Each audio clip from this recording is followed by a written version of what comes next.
할렐루야. 6월 12일 금요일 It's Bible Time. 오늘은 온유 이목장 김성숙 권사님께서 말씀을 봉독해 주시겠습니다. 형제들아, 내가 너희에게 전한 복음을 너희에게 알게 하노니 이는 너희가 받은 것이요 또 그 가운데 선 것이라. 너희가 만일 내가 전한 그 말을 굳게 지키고 헛되이 믿지 아니하였으면 그로 말미암아 구원을 받으리라. 내가 받은 것을 먼저 너희에게 전하였노니 이는 성경대로 그리스도께서 우리 죄를 위하여 죽으시고 장사 되신 바 되셨다가 성경대로 사흘 만에 다시 살아나사 게바에게 보이시고 후에 12 제자에게와 그 후에 500여 형제에게 일시에 보이셨나니 그 중에 지금까지 대다수는 살아있고 어떤 사람은 잠들었으며 그 후에 야고보에게 보이셨으며 그 후에 모든 사도에게와 맨 나중에 만삭되지 못하여 난 자 같은 내게도 보이셨느니라. 나는 사도 중에 가장 작은 자라. 나는 하나님의 교회를 박해하였으므로 사도라 칭함 받기를 감당하지 못할 자니라. 그러나 내가 나된 것은 하나님의 은혜로 된 것이니 내게 주신 그의 은혜가 헛되지 아니하여 내가 모든 사도보다 더 많이 수고하였으나 내가 한 것이 아니요 오직 나와 함께 하신 하나님의 은혜로라. 그러므로 나나 그들이나 이같이 전파하매 너희도 이같이 믿었느니라. 고린도전서 15장 1절에서 11절까지의 말씀입니다. 고린도 교회 안에는 여러 가지 문제들이 있었습니다. 은사로 인하여 교회 질서가 무너지고 예배의 질서가 무너졌던 사건들. 오늘은 고린도 교회 안에 부활을 의심하는 사람들이 있었습니다. 말씀을 통해 사도 바울은 복음을 지키고 복음을 붙들라고 강력하게 말씀하고 있습니다. 기독교 교회의 중심은 프로그램도 아니고 성공도 아니고 감정도 아닙니다. 예수님의 십자가와 부활의 복음입니다. 예수님의 십자가와 부활의 복음을 믿으시는 모두가 되길 예수님의 이름으로 축복합니다. 오늘 사도 바울은요, 복음을 굳게 지키고 붙들라고 강력히 권면하고 있습니다. 1절과 2절의 말씀입니다. 형제들아, 내가 너희에게 전한 복음을 너희에게 알게 하노니 이는 너희가 받은 것이요 또 그 가운데 선 것이라. 너희가 만일 내가 전한 그 말을 굳게 지키고 헛되이 믿지 아니하였으면 그로 말미암아 구원을 받으리라. 여러분, 복음은 무엇입니까? 복음은 원어로 기쁜 소식입니다. 복음은 기쁜 소식, 좋은 소식입니다. 예수님께서 나의 죄를 위해서 십자가에서 죽으시고 부활하셨습니다. 인류의 죄를 위하여 예수님께서는 이 땅에 오셔서 인간의 죄를 위해 죽으시고 부활하셨다는 사실입니다. 예수님을 영접하는 자들은 하나님의 자녀가 되는 권세를 주셨습니다. 그로 인하여 우리는 하나님이 주시는 영원한 생명을 소유한 천국 백성이 되었습니다. 이 얼마나 기쁘고 좋은 소식입니까? 이것이 바로 복음입니다. 복음은 기쁜 소식, 좋은 소식이기 때문에 그렇습니다. 세상은 여러 가지 가치관과 여러 가지 일들 가운데 흔들리고 변해갑니다. 가치관도 변하고 문화도 변하고 그리고 사람의 생각도 변해집니다. 하지만 생명의 복음, 이 능력의 복음은 변하지가 않습니다. 여러분, 이 세상은요, 여러 가지 잘못된 가치관들이 계속해서 세워지고 있습니다. 얼마 전 뉴욕주 가족법이 바뀌게 되었습니다. 뉴욕 의회가 가족법, 패밀리 로우에서 아버지와 어머니의 그 용어를 빼기로 결정하였습니다. 그 대신에 성중립적 용어로 바꾸는 그 법안이 통과되었습니다. 이 얼마나 어처구니 없는 일이 일어났습니까? 아버지와 어머니를 뺐습니다. 이 세상은 여러 가지 세상적 가치관, 또 세속적 가치관으로 많은 변화를 이루고 가고 있습니다. 하나님이 기뻐하시고 하나님의 말씀에 근거한 것이 아닌 세상의 방법, 또 세상이 잘못된 가치관을 심고 있다는 것입니다. 그럼에도 사도 바울은 오늘 본문을 통해서 우리에게 말씀하십니다. 복음은 변하지 않는다. 여러분은 무엇을 붙들고 살아가고 계십니까? 돈을 붙들고 살아가십니까? 건강을 붙들고 살아가십니까? 아니면 인정과 칭찬, 쾌락을 붙들고 살아가십니까? 이런 것들은 흔들릴 수가 있습니다. 없어집니다. 무너집니다. 하지만 복음은 흔들리지도 않고 무너지지도 않습니다. 여러분, 우리가 이 시대를 살아가면서 이러한 풍파와 풍랑이 계속해서 우리를 다가오고 있습니다. 우리에게 유혹하고 우리를 넘어뜨려서 하나님으로부터 멀어지게 만들고 있습니다. 이런 문제들을 여러분, 우리가 집중할 것이 아니라 복음, 예수 그리스도의 생명의 복음, 능력의 복음에 집중해야 될 줄로 믿습니다. 사랑하는 성도 여러분, 복음을 붙드십시오. 복음을 지키십시오. 오늘 시대는 불안합니다. 경제 문제도 있고 전쟁의 문제, 또 많은 사람들이 우울증과 그 다음에 불안장애로 외로워서 또 미래에 대한 두려움으로 어려움 가운데 있습니다. 하지만 주님은 우리와 함께 계시고 우리를 위해서 십자가에서 죽으시고 부활하셔서 다시 오시겠다고 약속하십니다. 그래서 성도는 절망 속에서도 소망을 가질 수가 있습니다. 절망 속에서도 주님을 바라볼 수가 있습니다. 주님이 우리를 위해서 십자가에서 죽으시고 부활하셨기 때문에 그렇습니다. 오늘 본문에서 3절에서 8절이 그 이야기를 하고 계십니다. 주님이 우리를 위하여 성경대로 죽으시고 부활하셨다는 그 핵심을 오늘 성경이 기록하고 있습니다. 바울의 복음의 핵심으로 예수님이 십자가에서 죽으셨다, 그리고 장사되셨다, 그리고 부활하셨다라는 것을 우리에게 말씀하고 있습니다. 오늘 본문에서도 예수님의 부활의 모습을 무려 500여 형제들에게 나타내셨다라고 말씀합니다. 이 부활이 없다면 기독교의 존재는 존재할 수가 없습니다. 부활이 없다면 기독교는요, 설명할 수가 없습니다. 부활은 단순 상징이 아니라 과거에 예수님이 행하셨던 실제적 역사적 사실입니다. 우리 모든 성도는 부활을 믿는 사람들입니다. 물론 예수님의 제자인 도마도 부활을 처음엔 믿지 못했습니다. 하지만 주님의 부활을 경험하고 나서 그의 인생은 180도 변하게 되었습니다. 예수님의 부활을 경험한 500여 형제들이 자신의 목숨을 걸고 예수 그리스도의 복음을 증거하기 시작했습니다. 그래야 지금 20억 명이 넘는 그리스도인들이 이 우주, 이 지구에 있다는 것이죠. 여러분, 이 기독교는요, 부활의 종교입니다. 예수께서 나의 죄, 우리 죄를 위해서 죽으시고 다시 살아나셔서 죽음을 이기시고 죽음을 승리로 이끄셨다는 겁니다. 그래서 성도는 실패 가운데서도, 고난 가운데서도, 두려움 가운데서도 우리가 이겨낼 수 있는 힘의 원동력은 바로 부활입니다. 우리도 언젠가 주님이 다시 오시면 우리는 부활하게 됩니다. 우리의 몸은 아름답게 부활체로 변하게 될 것입니다. 그래서 우리는 이 새하늘과 새 땅에 들어가는 천국 소망을 가지고 살아갈 수가 있다는 겁니다. 사랑하는 성도 여러분, 혹시나 여러분이 지금 어려움 가운데 계십니까? 고난 가운데 계십니까? 걱정하지 마십시오.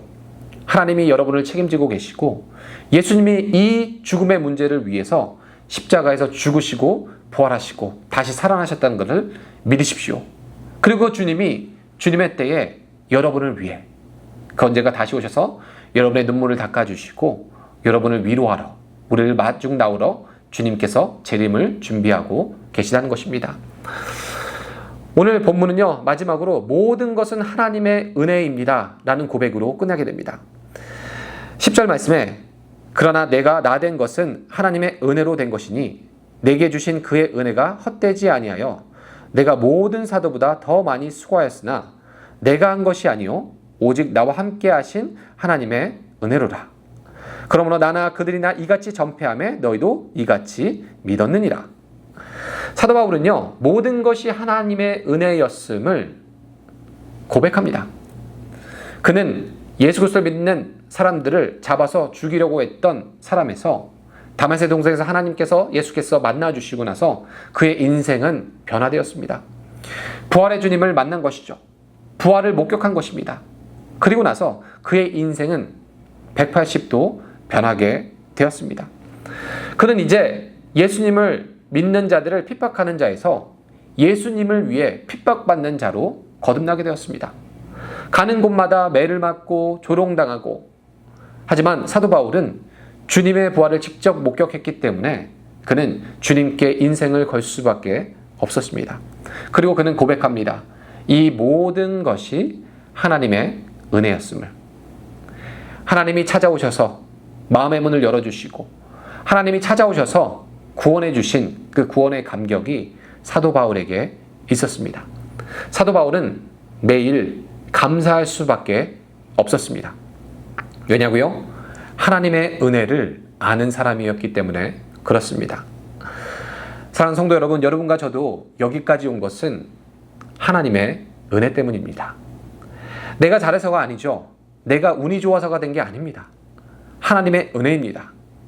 하나님이 우리를 사랑하셔서 찾아오셨고 우리를 구속하셨고 우리에게 천국 소망을 주셨습니다. 이제는 우리가 하나님을 아빠, 아버지로 부르며 주님이 우리와 함께 동행하십니다.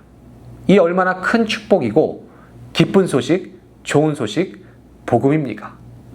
주님이 나를 위해서 구원해 주신 것만 해도 감사한데 나를 불러주셔서 세미한 교회, 브리치월드 교회 몸된 교회를 섬길 수 있는 귀한 은혜를 주셨다는 것을 여러분 오늘 꼭 기억하셨으면 좋겠습니다.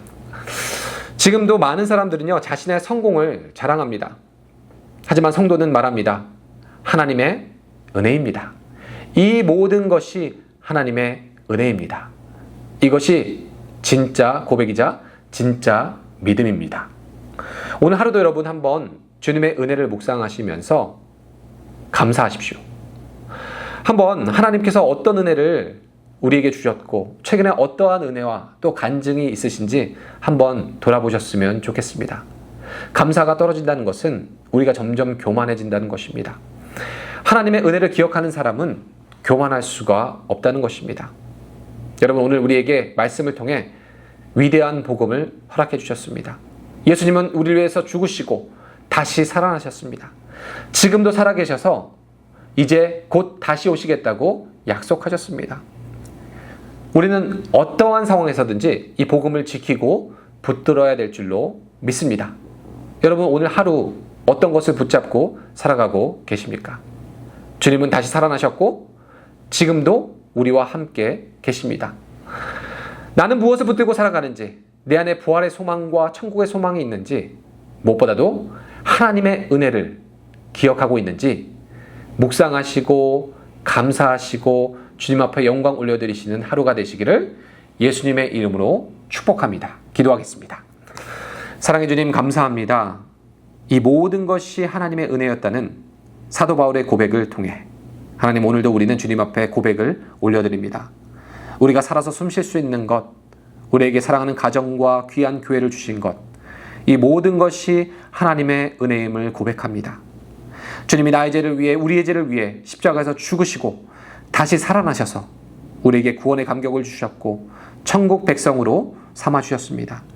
이제 오늘 우리도 다시 한번 주님의 구원의 감격과 감사가 넘치고 또 은혜를 주님 앞에 올려드리는 또 감사드리는 귀한 하루 살아갈 수 있도록 은혜를 베풀어 주시옵소서. 이 세상이 너무나 어지럽고 혼돈 속에 있습니다. 그럼에도 불구하고 우리는 늘 주님의 은혜를 기억하고 감사함으로 하나님이 주시는 수많은 축복과 수많은 간증들을 누리고 감사하는 귀한 믿음의 여정 되게 하여 주시옵소서. 그렇게 하시 주님을 찬양하며 살아계신 예수님의 이름으로 간절히 기도하옵나이다. 아멘. 많은 이들 말하고 많은 이들 노래는 하지만 정작 가지 않는 길 두려운 생각보다 많이 힘들고 험한 길보다 그저 말로만 다시 한번 많은 이들 말하고 많은 이들 말하고 많은 이들 노래를 하지만 정작 가지 않는 길 두려운 생각보다 많이 힘들고 험한 길보다 그저 말로만 이용하려기에 점점 멀어져만 가네. 내게 생명 주었던 그 길 점점 이용하려 하네. 점점 이용하려 하네. 내게 사랑 주었던 그 길 다시 복음 앞에 내 영혼 선에 주님 만나 그때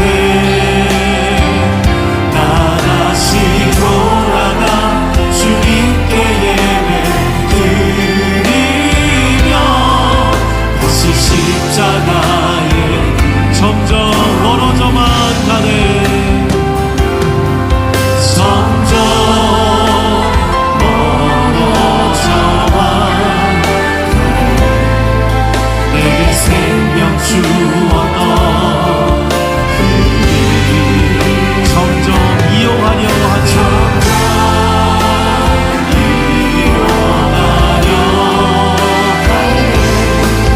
내게 사랑 주었던 그 길 다시 보는 앞에 내 영혼 선에 주님 만나 그때 나 다시 돌아가 주님께 예배 드리며 다시 저희가 다 큰 십자가에 목소리로 찬양합니다. 다시 복음 앞에 다시 복음 앞에 내 영혼 선에 주님 만나 그때 다시 돌아가 주님께 예배 드리며 다시 십자가에 목소리로 찬양합니다. 다시 복음 앞에 다시 복음 앞에 내 영혼 선에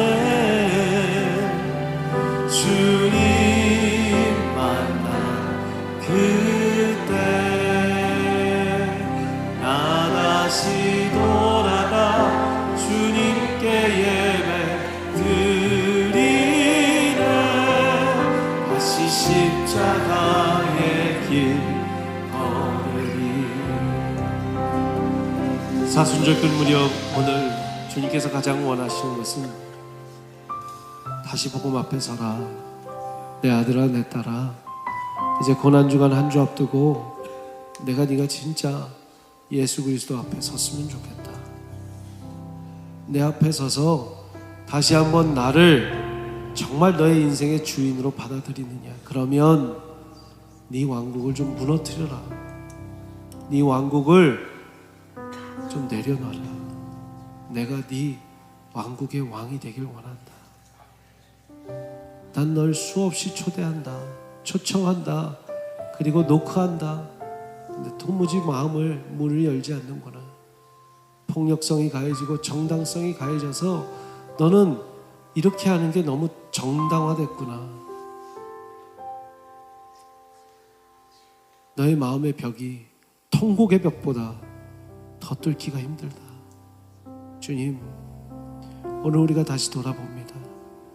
주님 앞에 다시 무릎 꿇는 영혼들이 많아지길 원합니다.